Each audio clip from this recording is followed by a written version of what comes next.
Yo, I watched season 3, episode 8 of The Bear, and this one was a little better. It was a little improvement relative to the other ones, although it still seemed like they were really trying to stretch out particular episode ideas because they just didn't have a whole lot for the season. And this one in particular starts with Sugar, and I'm just going to go through the episode. I'll give a basic review of it. Like I said, it was a little better than the other ones. Had some better writing. It had some excellent acting, actually, from somebody who I didn't like so much in earlier episodes. The Scream Queen herself, Jamie Lee Curtis. Yeah, she was in the episode Fishes in the second season. And I just didn't think she had the subtlety or creativity with the acting that matched all the people who were around her. I thought everybody else was just so good, and she was just kind of over the top and chewed a lot of scenery, so it was bothersome. But in this particular episode, this is episode 8 of season 3, she got to do some subtle acting, and it was nice. It was refreshing. Sugar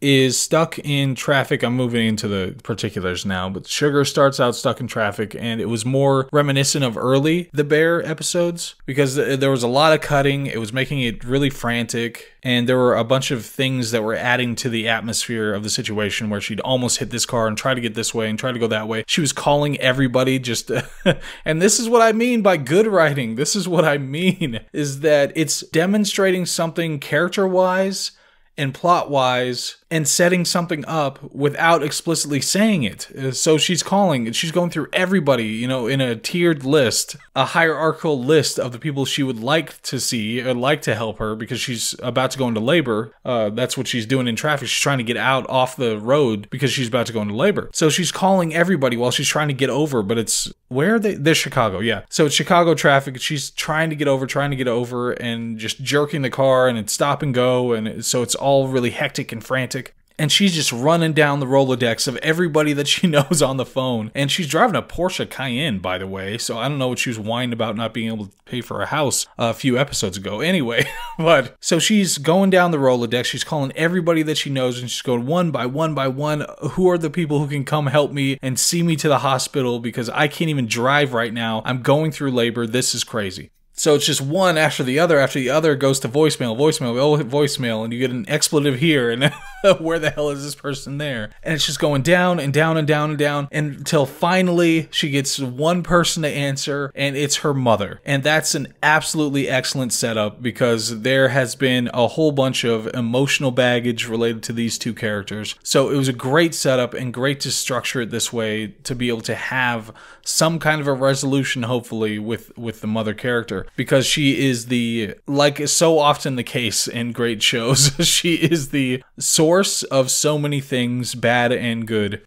And a lot of the characters will trace back their neuroses and the good things about them also back to their mother. So in this particular case, we end up in the hospital. It's another bottle type episode. We don't get cuts to other characters and developments of B storylines or anything like that. It's mostly just Sugar in the hospital, having this back and forth with her mother and trying to get some place of normalcy and understanding and realization through that. And Jamie Lee Curtis gets to finally have some subtlety in her performance because she has to be annoying at certain points, and it's an understandable character. Most people know this kind of person, like where she's talking the ear off of the nurse who's just trying to do her job, and she just keeps bringing up this thing and that thing and the other thing about her and what's going on with her and how her pregnancy went and all that. And there's this motif that they have throughout the episode where there's a particular sound that because Jamie Lee Curtis's character has gone through this, obviously multiple times having children, she tries to give her daughter the sound to make that's going to alleviate some of the pain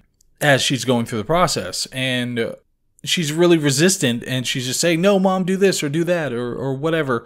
And it just hurts, and that doesn't work. And eventually, as you're going through the episode, she eventually comes to accepting it and trying it, and it works at that moment. And so that, again, is good writing. That shows, it's not like, oh, well, I like you now, Mom, or something like that. It's like they have something that's happening that makes sense writing-wise, that is getting to a place of demonstrating that they're coming to an accord and they're squashing at least some of the beef that they had before. So you get to watch that, and it's beautiful. There are other things like she says, you know what I could really eat right now, and she says ice chips, and so they're both just absolutely indulging in and loving ice chips at this point. And there's also a gorgeous moment by the end of the episode because they've been calling everybody, you know, calling Pete and trying to get him there, but he's wrapped up in something. And so she's stuck with her mom for an extended period of time. And credit to these actresses because they have to stick with this for a long time. And Sugar especially has to act like she's going through labor the whole time.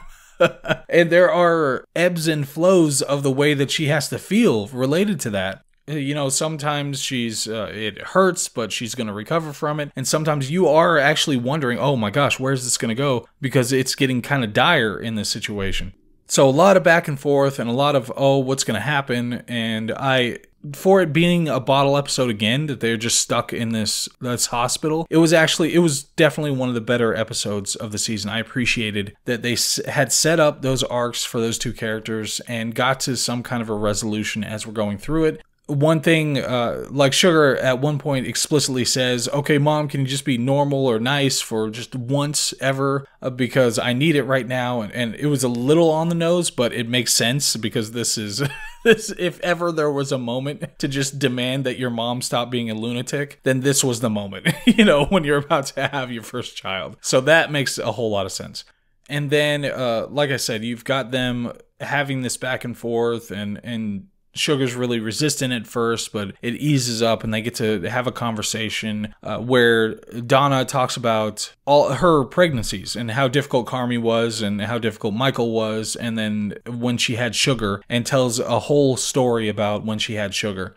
So there are a lot of nice little touches going through, and again, it's just two characters in conversation, but they're not explicitly just saying extremely generic things like you had in a lot of the other episodes in this season. So I really appreciated that. I really appreciated they were trying to demonstrate something by other means and show how people really interact and who these characters are and how they would act in these situations. Just like Donna being annoying to the nursing staff and her pushing her daughter to accept things. And she'll still be narcissistic and a little over the map, but when it comes down to it, she accepted it and filled that role of a mother like she was supposed to in this context.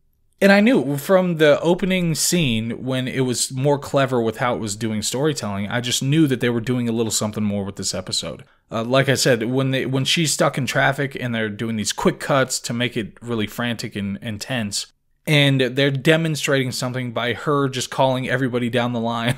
And it wasn't telegraphed, you know, to great an extent, because I kept expecting somebody to pick up, you know, she's calling Pete and Sid and Carmi and Richie and Marcus and just going down and down and down the line and not getting anybody. So then when she gets to the end, I didn't see it coming, but then it turns out to be Mom, and I was like, oh yeah, that makes perfect sense. And that's the best kind of writing. It's the writing where it goes somewhere that makes total sense, but you weren't directly expecting it to go there. That's the best kind of writing. And I expect, of course, because they're in the situation, they're going to have this resolution or this arc character-wise. I expect that that's going to happen, but it didn't happen in the way that I necessarily thought it was going to happen. And it took the whole episode. They're going through the whole episode, and they really earn it that they have a better relationship afterwards, and that you kind of see where Donna's coming from. Even though she has these episodes, and she's a little crazy, you see that she actually cares, and she's trying in this context. And that was one thing that drove me crazy about the last episode of season 2. You know, like I've said many a time, I love season 1 and 2. It's my favorite 2 seasons of any show. But at the end of season 2, you have Donna, she was invited to the opening, and she shows up, but she doesn't want to go in, and she's talking to Pete, and there's just it felt like overacting when she was in that situation. But acting-wise, I think she really redeemed herself in this context, because she doesn't go over the top. She doesn't overdo it at any moment. There's no yelling or anything like that. Even when she's pushed or pulled or Sugar says something that should be triggering to her, it doesn't trigger her, and she sticks with it and is supportive of her daughter in a moment that her daughter needs that support. And then to cap off the whole thing, once we get to the end of it, we have Pete who finally shows up, and there is a little bit of a heartbreak in there because Sugar is so excited to see Pete. It's like it's a rejection of or dismissal of Donna, who was there that whole time, and then finally Pete shows up. I understand, obviously, being happy to see your husband when you're giving birth. That's totally fine. But the thing that happens is Donna gets up immediately and just walks out of the room. There's no connection there, which is something that you're yearning for, which good on the showrunners for not doing it. But it's something that you're hoping for, that Sugar's going to acknowledge her and say thank you or something like that, which is something that a lesser TV show would have certainly done, so that you have that emotional relief in that moment. But instead, they let her walk out and they let her leave. And you're like, oh, is she just leaving and nobody's going to acknowledge that she was there the whole time and did a great job being supportive of Sugar for this whole time? But she walks out of the room. Sugar doesn't say anything to her, and Pete and Sugar have, a really strong emotional moment where they're just so happy to see each other. And then Pete walks back out, and of course he's like this dopey heart, just open, naive kind of guy. So he goes to Donna and he's very thankful of her. But I think the real payoff that you get with Donna in this particular episode is when she's sitting there with the facts who have shown up now. And they're just in the waiting room and she's laying on what's-his-name's shoulder. And he's just comforting her, and she's just got kind of a self-satisfied smile on her face that she knows she did good in this situation. She knows she was there, and notwithstanding every episode she's had, and all the issues she's had, and all the trauma that she's caused her children, at this moment she was there. And she was saying the right things, and she was giving the right advice, and now she gets to enjoy the fact that she was just within this family and doing something good for somebody. And I'm sure it's going to blow up at some point in the future and it's not going to hold or anything like that. But I think it was actually a well done episode. And there was another thing that was early season 1, season 2, The Bear, that I didn't see as much of. And that's the sound. The sound. They structured it so well and it was so smart. Because they had the heart rate monitor, they had that going the whole time. And so whenever Donna would say something that was like triggering to Sugar, then the heart rate would go up and you'd hear it. You'd hear it on the on the machine. And when it would go down when she was feeling better, and it would go back up. And so it just had this extra element of a representation of the emotional investment that Sugar had with this particular moment. It had it explicitly with the machine. It's not referenced. Nobody says, oh my gosh, your heart rate's going up, or anything like that. It's just, it punctuates all these different emotional moments as they're going through it. That is good writing. That is quality show running. And I greatly appreciate that they put this episode together. Even if it didn't move the story along much, it had character development, and it had a very important moment for one of the characters, having a baby, obviously. And it had a great structure and great opportunity for the actors to work a whole bunch of stuff out. So I really, really appreciated this episode. This was episode 8, like I said, of season 3. I think number 1 was amazing. Number 6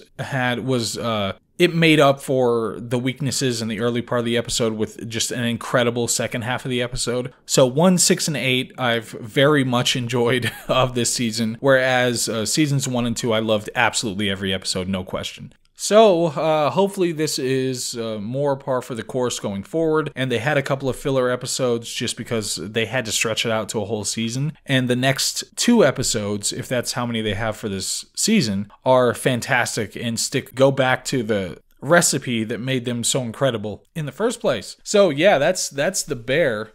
Did you see it? Did anybody see it? Is anybody watching it? I hope you are. If you liked it, let me know. If you didn't, let me know.